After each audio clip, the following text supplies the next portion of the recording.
at tayong lahat. Si Jesu Kristo'y nabuhay na naig sa kamatayan. Alleluia, alleluia.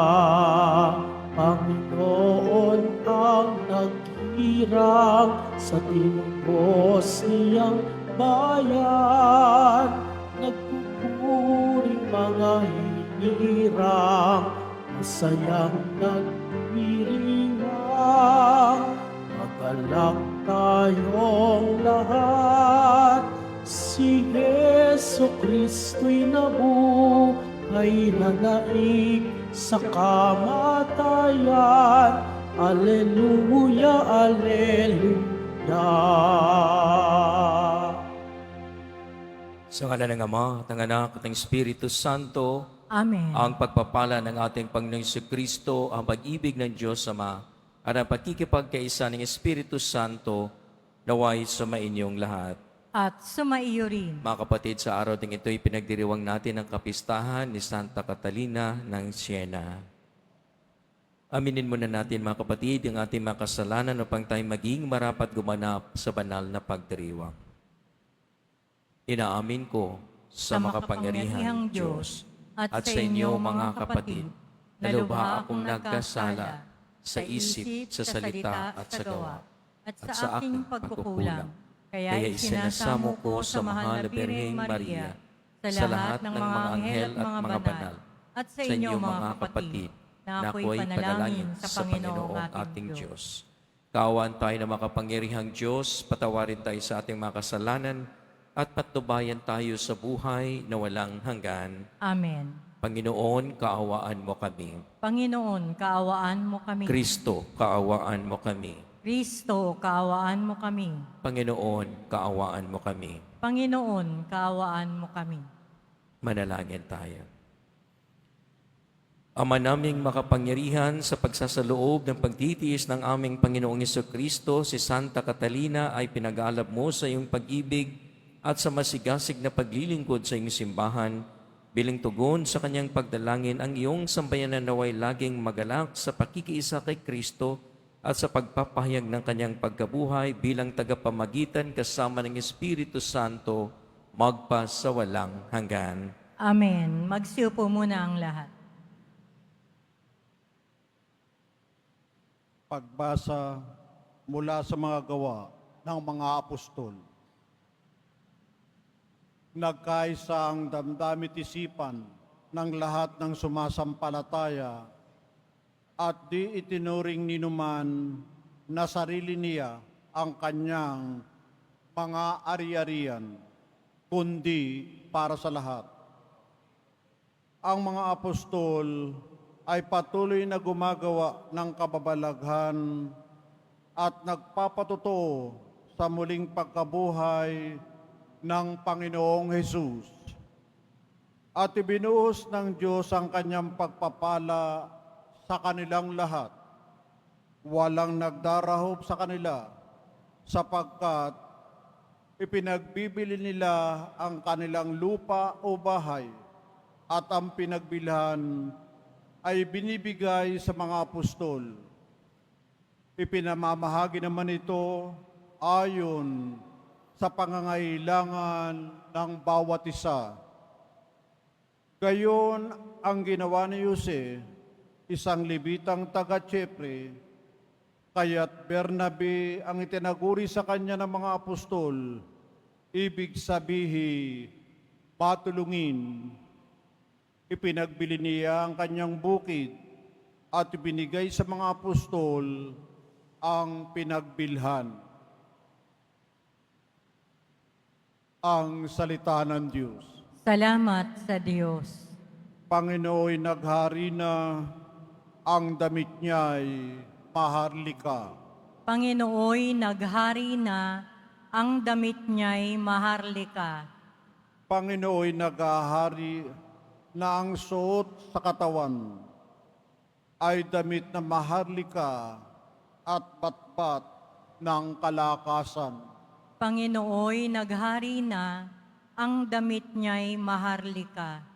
ang sandigan ng daigdig, matatag ang pinatungan, kahit ano ang gawin pa'y hindi ito magagalaw. Ang trono mo ay matatag simula pa noong una, bago pa ang ano paman, likas ika'y naroon na.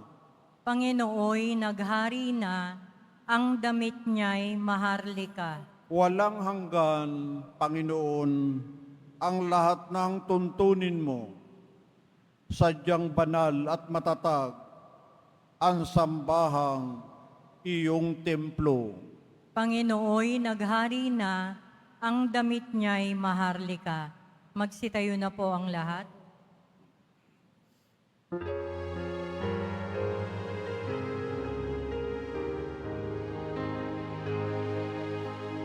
Hallelujah,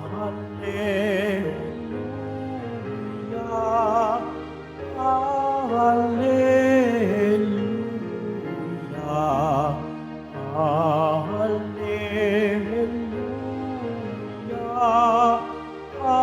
hallelujah.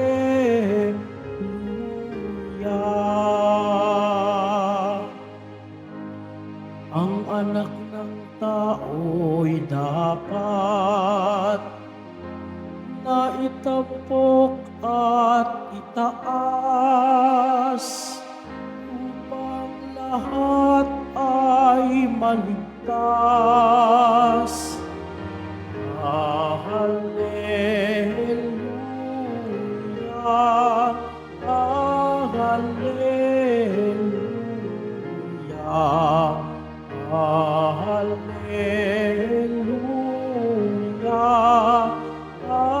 hallelujah.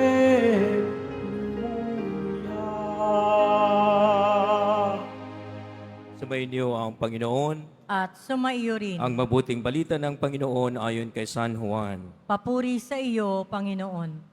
Noong panahon yun, sinabi ni Jesus kay Nicodemo, huwag kayong magtaka sa sinabi ko sa inyo, lahat ay kailangang ipanganak na muli. Umiihip ang hangin kung saan ibig at marinig ninyo ang ugong nito, ngunit hindi ninyo alam kung saan nanggagaling at kung saan napaparoon. Gayon din ang bawat ipinanganak sa Espiritu. Paano pong nangyari ito? Tanong ni Nicodemo. Sumagot si Jesus, guro pa naman kayo sa Israel, ay hindi ninyo naunawaan ng mga bagay na ito. Tandaan ninyo ang aming nalalaman na sinasabi namin, ang aming nasaksihan, ang pinatutuhanan namin, ngunit hindi ninyo tinatanggap ang aming patutuo. Kung hindi ninyo pinapaniwalaan ang sinasabi ko tungkol sa mga bagay na sanlibutan ito, paano ninyo paniwalaan kung ang sabihin ko'y tungkol sa mga bagay sa langit? Walang umakyat sa langit, kundi ang bumaba mula sa langit, ang anak ng tao. At kung paanong itinaas ni Moises ang ahas doon sa ilang, gayon din naman kailangan itaas ang anak ng tao upang ang sinumang sumasampalataya sa Kanya ay magkaroon ng buhay na walang hanggan. Ang mabuting balita ng Panginoon. Pinupuri ka namin, Panginoong Hesukristo. Magsiupo muna ang lahat. Sa panahon ng pagkabuhay, maririnig natin madalas ang katauhan ni Nicodemo na pamilyar na sinasabi nga o pagkatatag ng iba ng mga sekta, ng mga born again, sasabihin ng sinabi ng ating Panginoon Kristo na unless hindi may panganak muli ay hindi makakatanggap ng pagkahari ng Diyos. Ito literally na sinasabi ng mga taong napabilang sa grupong ito that they are born again at despising ang ibang mga Kristiyano pag hindi ka napapaloob sa kanilang simbahan. Mga kapatid, ang katauhan ni Nicodemo ay para po siyang nagkaroon ng isang krisis bilang isang parisiyo, leader, nakapabilang sa mga intelektual na grupo ng mga pariseyo, supposed to be guro, pero ay nag-aalinlangan kung kaya dinadalaw niya si Jesus sa gabi. Meron pong simbolo ang gabi. Ibig sabihin, there is a spiritual darkness. Pero hindi naman po ito ngang elogan na papunta doon si Nicodemo, kundi meron din siyang nakukuha sa kanya mismong mga pag-alinlangan, sa kanya mismong mga katanungan ay dahan-dahan niyang nakita ang kaliwanagan sa katauhan ng ating Panginoon Kristo. Kung kaya't merong konversasyon, merong pag-usap pang dalawa na kanilang pinapahayag na panampalataya ni Nicodemo. Tayo din po marahil ay makapagreplika ng ang karakter ni Nicodemo sa ating buhay. Pero isa lamang po pinapaalala sa atin ng ating Panginoon Kristo na papatungkol sa pagkapanganak muli. Ibig sabihin, hindi po ito literal, kundi minsan po yung ating kaisipan ng mga physical, makamundo, flesh, ika nga, laman na ibahagi natin. Kung kaya't ang ating lahat ng mga pinag-iisipan, mga preoccupations natin, lahat ay parang sa mundo. Kung kaya't hirap na hirap tayong iangat ito sa level na kung saan ang ating spiritual na pamumuhay ay binibigyan natin ng importansya. Lahat ng ating mga hinihingi, mostly ay nandito sa mundo. Hindi po masama iyon, kundi pinapakita lamang sa atin ng ating Panginoon Kristo ang level up na hindi lamang ito ang ating buhay, kundi ang buhay ng pananahan ng Diyos. Ibig sabihin, maging sa ating pagdulog sa ating Panginoon. Ang ating pag-asa ay magbibigay sa atin ng bukas na liwanag. Ang ating din mismong pananampalataya ay hindi lamang po ating iniisip na pananampalataya at bahala na ang Diyos sa atin at wala tayong gagawin. Ibig sabihin po ng pananampalataya that we have to abide with God. Malalim na relasyon sa Kanya. Sa kabila na kung sino man tayo, makasalanan man tayo, alam natin na ang Diyos ay narito sa atin. Babalik lamang tayo sa Kanya because God continually abiding with us and we have to also be with Him. Na sa kabila ng ating pagkatao, yun po ang pananampalataya, ang malalim na relasyon sa Diyos. Of course, itong aking na-mention, hope, faith, and love, ang pagmamahal, na ibig sabihin na papanibago yung ating pananaw na ayon sa pananahan ng Diyos nang dahil sa ating pagmamahal sa Kanya. Na ang mata ng Diyos ay ang ating mga mata. Ang paninindigan ng Diyos ay ang ating paninindigan. Lahat ay napapaloob sa pananahan ng Diyos. Kung kaya masusukat lamang natin kung tayo nga pa ay pinanganak muli. Na kahit napabilang tayo sa sinasabing grupo, born again ako, pero hindi ito napapaloob sa pananaw ng Diyos, sa kaisipan ng Diyos, sa misyon ng Diyos, ay hindi po rin na po natin masasabing napabilang ka. Because after all, in principle, at maging din mismong sa ating pananampalataya, tayong mga Kristiyano ay considered born again. Di po ba't ng ating binyag? Kung napapansin ninyo, ang binanggit ng ating Panginoon Kristo, nang mula sa binyag, at magkakaroon ka ng espiritu. Binyag, isang material ng pagbuhos ng tubig, pero kinakailangan ng spiritual. Balikan natin mga pangyari maging sa Old Testament. Sa pagpapanibago ng mundo, nandoon si Noah. Merong baha, merong tubig. After ng pagbaha, ay merong pagbabago sa sanlibutan. Hindi lamang po ito, maging sa pagtakas ng mga Israelita sa Ehipto, nung tumawid sila sa ilog, maging sa dagat na nahati, merong tubig. At pagkatapos nito, dahan-dahan nilang nakikita ang kanilang sarili at nanumbalik sa Diyos.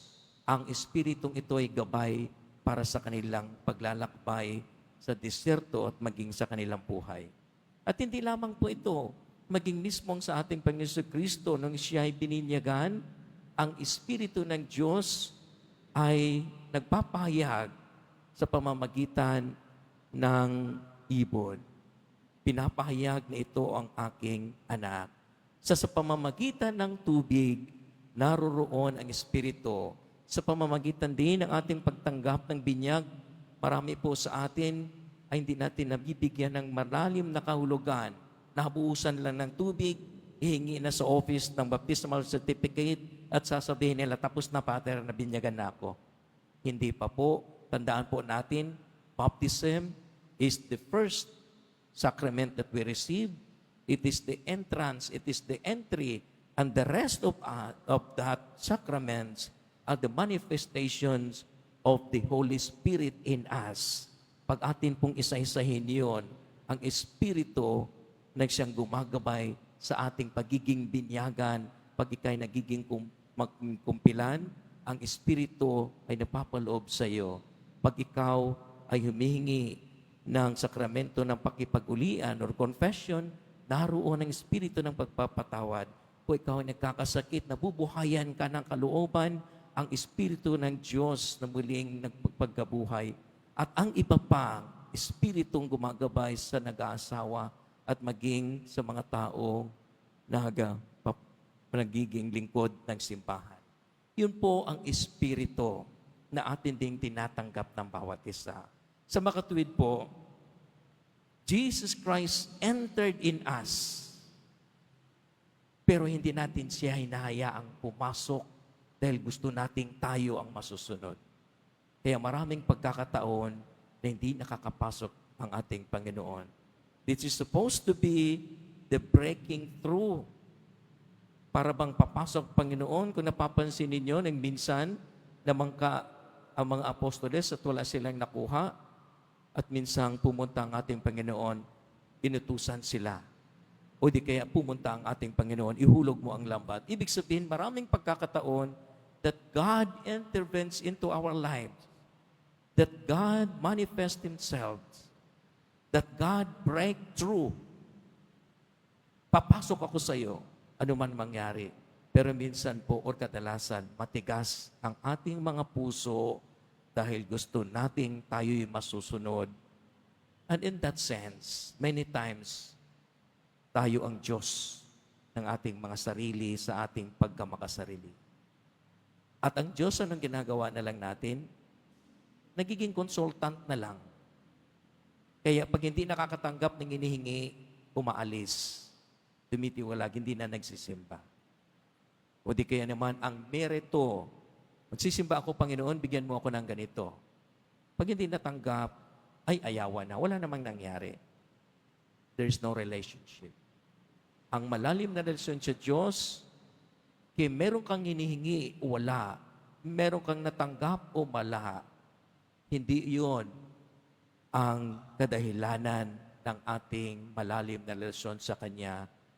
Ang atin pong pagdulog sa Kanya ay dahil mahal natin Siya, wala man tayong natanggap o meron, mananatili tayo sa Kanya, and that is faith, that we have to abide with God. Magsitayo na po ang lahat.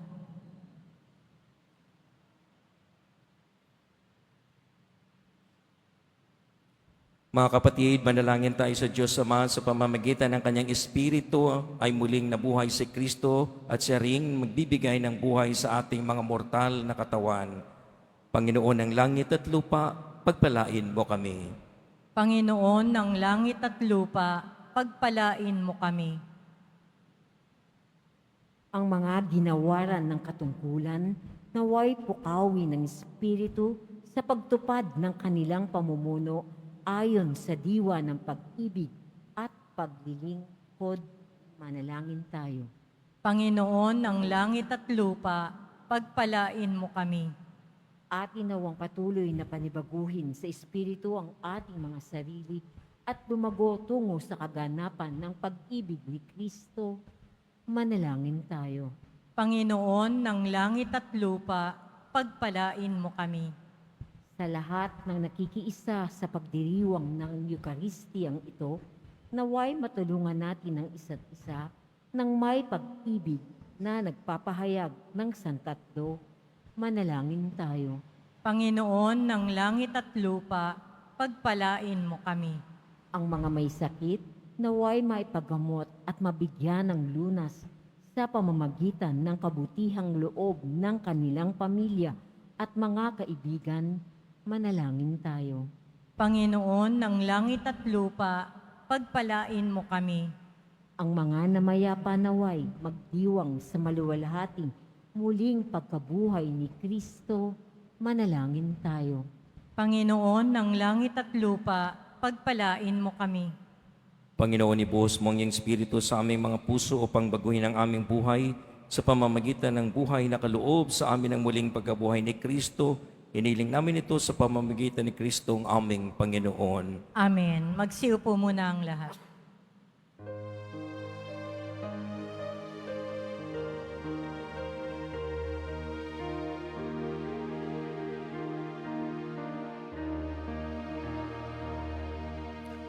Ang lupa'y nayanig, ito din ay tumahimik, nang akoon ay tumindig, bilang hukom natin.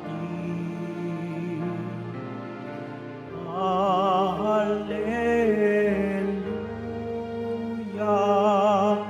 hallelujah,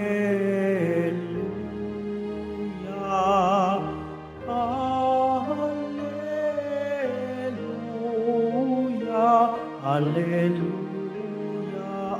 hallelujah. Magsitayo na po ang lahat. Manalangin kayo mga kapatid upang paghain natin ay kalugdan ng Diyos amang makapangyarihan. Tanggapin nawa ng Panginoon itong paghahain sa iyong mga kamay, sa kapurihan niya at karangalan, sa ating kapakinabangan at sa buong sambayanan niyang banal. Ama naming lumikha, ngayong ginugunitan namin si Santa Catalina, tanggapin mo itong aming ginaganap ng paghahaing nagdudulot kaligtasan upang kaming makabatid sa kanyang natutuhang malalap na pag-ibig ay makapagpasalamat sa iyo ng totohanan at masigasig sa pamamagitan ni Jesucristo kasama ng Espiritu Santo magpas sa walang hanggan. Amen. Sumainyo ang Panginoon. At sumaiyo rin. Itaas sa Diyos ang inyong puso at diwa. Itinaas na namin sa Panginoon. Pasalamatan natin ang Panginoong ating Diyos. Marapat na siya ay pasalamatan. Ama naming makapangyarihan, tunay ngang marapat ikaw ay aming pasalamatan. Ngayon, ikinagagalak naming may mga banal na tao na nagtalaga ng sarili sa anak mong sa Jesucristo upang ipamalas nilang paghahari mo at maakit ang kapwa na manalig sa iyo. Ngayon sa aming ibinigay ng iyong anak na minamahal, ang kabanalang iyong taglay at hangad mong kamtin ng tanan, ito ang pinanggalingang aming ngayong nililingon, dito mo rin nais na kami makarating at humantong. Kaya kaisa ng mga anghel na nagsisiawit ng papuri sa iyo, nang walang humpay sa kalangitan, kami nagbubunyi sa iyong kadakilaan. Santo, Santo, Santo, Panginoong Diyos ng mga hukbo, napupuno ang langit at lupa ng kadakilaan mo. O sana sa kaitaasan, pinagpala ang naparirito sa ngalan ng Panginoon. O sana sa kaitaasan. Ama naming banal, ikaw ang bukal ng tanang kabanalan. Kaya't sa pamamagitan ng iyong Espiritu, gawin mong banal ang makaloob na ito upang para sa aming magiging katawan at dugo ng aming Panginoong Jesucristo. Bago niya pinagtiis ang kusang loob na maging handog, ginawa kanya ang tinapay, pinasalamatan kanya. Pinaghati-hati niyo na tinabot sa kanyang mga lagad at sinabi, tanggapin ninyong lahat ito at kanin, itong aking katawan na ihahandog para sa inyo.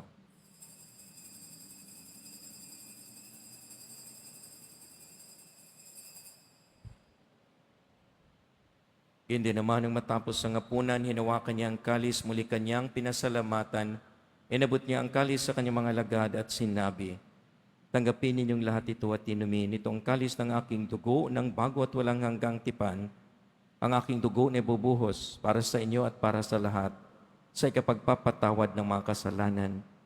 Gawin ninyo ito sa pag-alaala sa akin.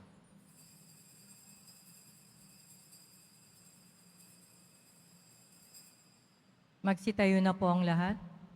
Pagbunyi natin ang misteryo ng ating pananampalataya. Si Kristo'y namatay, si Kristo'y nabuhay, si Kristo'y babalik sa wakas ng panahon. Ama, ginagawa namin ngayon ang pag-alaala sa pagkamatay at muling pagkabuhay ng iyong anak. Kaya't inaalay namin sa iyo ang tinapay na nagbibigay buhay at ang kalis na nagkakaloob ng kaligtasan. Kami nagpapasalamat dahil kami yung minarapat na tumayo sa harap mo para maglingkod sa iyo. Isinasamo namin kami magsasalo-salo sa katawan at dugo ni Kristo ay mabuklod sa pagkakaisa sa pamamagitan ng Espiritu Santo. Amalingapin mo ang iyong simbahang laganap sa buong daigdig, puspusin mo kami sa pag-ibig, kaisa ni Jose na aming obispo at ng tanang kaparian. Alalahanin mo si Francisco na tinawag mo mula sa daigdig na ito. Nung siya'y binyagan, siya'y nakaisa ni Kristo sa pagkamatay. Ngayon siya'y pumanaw, naway makaisa siya ni Kristo sa pagkabuhay. Alalahanin mo rin ang iba naming mga kapatid na nahimlay na may pag-asang sila muling mabubuhay, gayon din ang lahat ng mga pumanaw. Kaawaan mo sila at patuloyin sa iyong kaliwanagan. Kaawaan mo at pagling dapating kaming lahat na makasalo sa iyong buhay na walang wakas. Kaisa ng mahal na Birheng Maria na ina ng Diyos, ng kabayak ng puso niyang si San Jose, kaisa ng mga apostol, ni San Juan Bautista at ang lahat ng mga banal na namuhay dito sa digdig ng kalugod-lugod sa iyo. Maipagdiwang naman namin ang pagpupuri sa ikararangal mo sa pamamagitan ng iyong anak na aming Panginoong Heso Kristo. Sa pamamagitan ni Kristo, kasama niya at sa Kanya, ang lahat ng parangal at papuri ay sa iyo. Diyos amang makapangyarihan, kasama ng Espiritu Santo, magpa sa walang hanggan. Amen. Sa tagubilin ng nakagaling na utos sa turo ni Jesus na Panginoon natin at Diyos, ipahayag natin ng lakas loob. Ama namin, sumasalangit ka, sambahin ang ngalan mo, mapasa amin ang kaharian mo, sundin ang loob mo dito sa lupa para nang sa langit. Bigyan mo kami ngayon ng aming kakanin sa araw-araw, at patawarin mo kami sa aming mga sala, para ng pagpapatawad namin sa nagkakasala sa amin. At huwag mo kaming ipahintulot sa tukso, at iadya mo kami sa lahat ng masama. Iniling namin kami adya sa lahat ng masama, pagkalooban ng kapayapaan araw-araw, iligtas sa kasalanan at ilayo sa lahat ng kapahamakan, samantalang aming pinananabikan ng dakilang araw ng pagpapahayag ng tagapagligtas naming si Heso Kristo. Sapagkat iyo ang kaharian at ang kapangyarihan at ang kapurihan, magpakailanman. Amen. Panginoong Heso Kristo, sinabi mo sa iyong mga apostol, kapayapaan ang iniiwan ko sa inyo, ang aking kapayapaan ang ibinibigay ko sa inyo. Tunghayan mo ang aming pananampalataya at huwag ang aming pagkakasala. Pagkalooban mo kami ng kapayapaan at pagkakaisa, ayon sa iyong kalooban kasama ng Espiritu Santo, magpasawalang hanggan. Amen. Ang kapayapaan ng Panginoon ay laging sumainyo. At sumaiyo rin. Magbigayin tayo ng kapayapaan sa isa't isa. Peace, peace. Kordero ng Diyos na nag-aalis ng mga kasalanan ng sanlibutan, maawa ka sa amin. Kordero ng Diyos na nag-aalis ng mga kasalanan ng sanlibutan, maawa ka sa amin. Kordero ng Diyos na nag-aalis ng mga kasalanan ng sanlibutan, ipagkaloob mo sa amin ng kapayapaan. Magsilhod po ang lahat. Ito ang kordero ng Diyos. Ito ang nag-aalis ng mga kasalanan ng sanlibutan. Mapapalad tayo na niya makibahagi sa kanyang piging. Panginoon, hindi ako karapat-dapat na magpatuloy sa iyo, ngunit sa isang salita mo lamang ay gagaling na ako. Ipagsanggalang nawa tayo ng katawan at dugo ni Kristo para sa buhay na walang hanggan. Amen.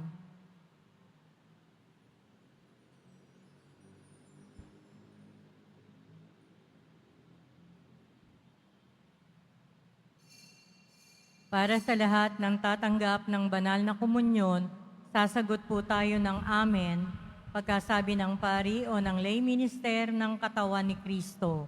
At isubo agad sa bibig bago umalis sa harapan ng pari o lay minister. Sumunod po tayo.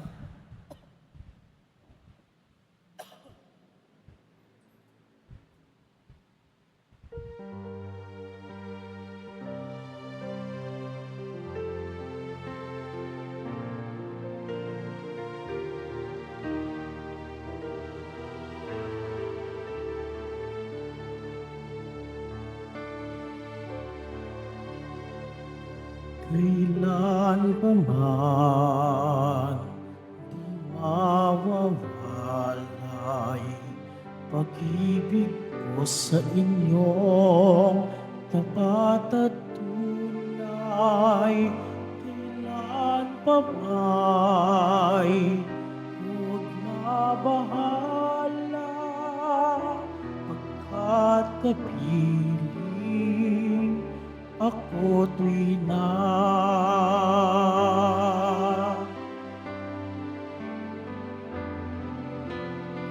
Di na mag-iisa, mga ngamba, mangungulila. Kayo'y aking hinango, muling sinunod sa aking puso.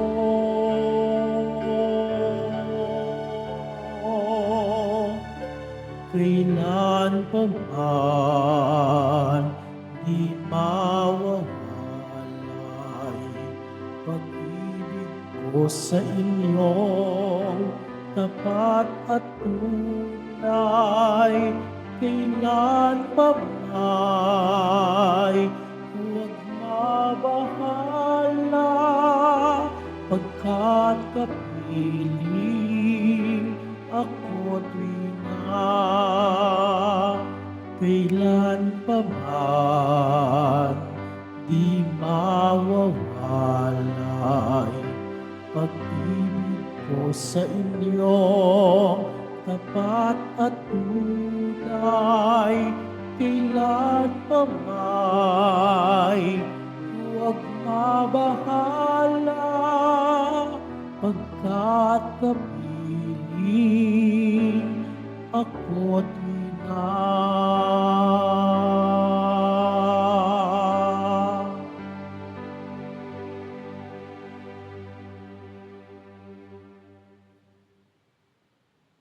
Announcement.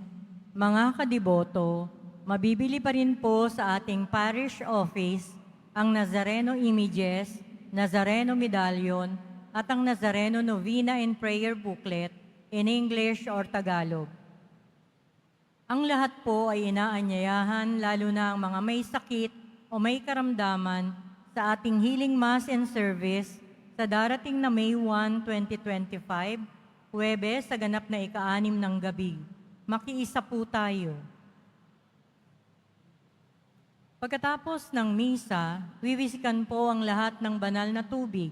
Pinakikiusapan ng lahat na manatili lamang muna sa inyong mga lugar. Tanging sa Quezon Boulevard o sa Plaza San Juan lamang ang labasan ng lahat. Sumunod po tayo. Maraming salamat po sa inyong pagdalaw at pagsisimba sa Basilica Minor at Pambansang Dambana ni Jesus Nazareno. Magsitayo na po ang lahat. Manalangin tayo. Ama naming mapagmahal, kami naway iyong pagbigyang dito ay makapakinabang ng pag-iral kailanpaman sa aming pinagsaluhang piging ng pagkalangitan na tinanggap ni Santa Catalina para sa kanyang kabubuhay, kahit sa lupang ipabaw sa pamamagitan ni Jesucristo, kasama ng Espiritu Santo, magpa sa walang hanggan. Amen. Sumainyo ang Panginoon. At sumaiyo rin. Mahal na pong Jesus Nazareno, inahayag mo sa pamamagitan ng krus ang walang maliw na pag-ibig ng Diyos sa sangkatauhan. Pakinggan mo ang kailangan, lalo na para sa mga nangangailangan ng iyong tulong at awa.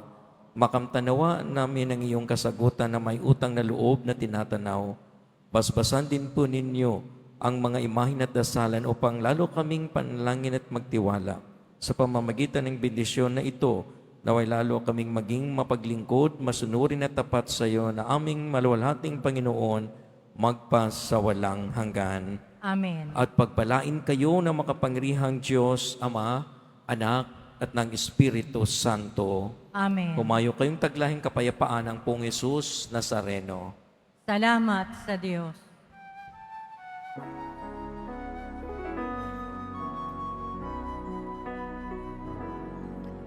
Nuestro Padre Jesus Nazareno, sinasamba ka namin. Pinipintuo ka namin. Aral mo ang aming buhay. buhay at kaligtasan, Nuestro Padre Jesus Nazareno, iligtas mo kami sa kasalanan. Ang krus mong kinamatayan ay sagisag ng aming kaligtasan. Nuestro Padre Jesus Nazareno, inarangal ka namin. Nuestro Padre Jesus Nazareno, inuwalhati ka namin. Nuestro Padre Jesus Nazareno, dinarangal ka namin. Nuestro Padre Jesus Nazareno, dinarangal ka namin.